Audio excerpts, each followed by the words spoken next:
Here there is a solid sphere which is in rolling motion. In rolling motion, a body possesses the translation as well as kinetic and rotational. So this is the main the information given by this question. It is telling us that the body on rolling gets the translation motion as well as the rolling motion. So what is the ratio of translation plus the total motion of the kinetic plus rolling?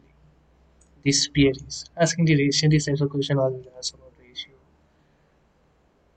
So there is the we all know kinetic and half mv square. If you all know that rotational is I omega square.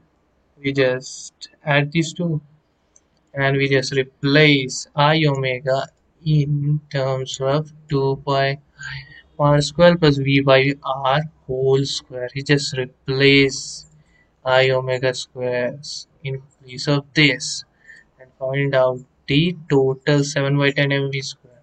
Just substitute this whole 2 and you get the what you want.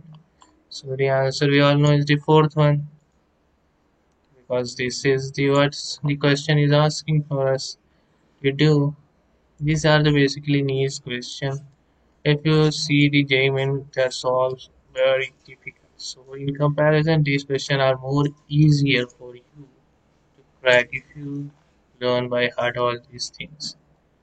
The NEET is not asking basically very difficult question from physics and chemistry, but yeah, moderate type.